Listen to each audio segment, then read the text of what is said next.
Hi friends, నాగాస్త్రం అనేది పురాణాలలో ప్రస్తావించబడిన అత్యంత శక్తివంతమైన అస్త్రాలలో ఒకటి.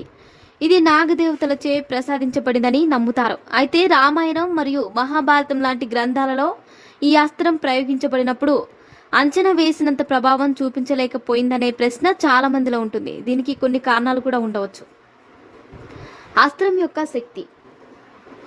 నాగాస్త్రం యొక్క శక్తి అస్త్రాన్ని ప్రయోగించే వ్యక్తి యొక్క తపస్సు, జ్ఞానం మరియు భక్తిపై ఆధారపడి ఉంటుంది.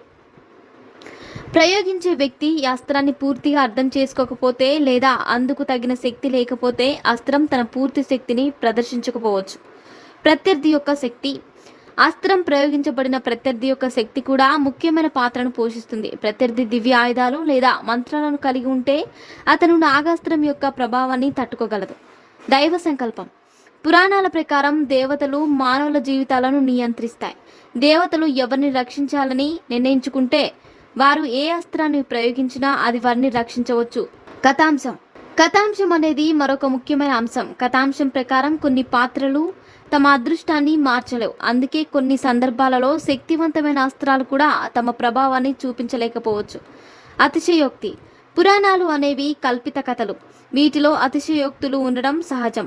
నాగాస్త్రం యొక్క శక్తిని అతిశయోక్తి చేసి చెప్పడం జరిగి ఉండవచ్చు. ముఖ్యంగా మహాభారతంలో కర్ణుడు ప్రయోగించిన నాగాస్త్రం అర్జునుని తాకినప్పటికీ అతను చనిపోలేదు. దీనికి కారణం అర్జునుడు ఇంద్రునిచే ప్రసాదించబడిన బ్రహ్మాస్త్రంతో నాగాస్త్రం యొక్క శక్తిని తటస్థం చేయగలిగాడు.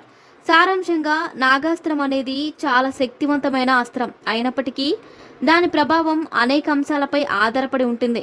పురాణాలలో కథలు కల్పితాలే కాబట్టి వాటిని అక్షరాలా తీసుకోకూడదు. మరిన్ని ఇంట్రెస్టింగ్ అప్డేట్స్ కోసం మా ఛానల్ని సబ్స్క్రైబ్ చేసుకోండి.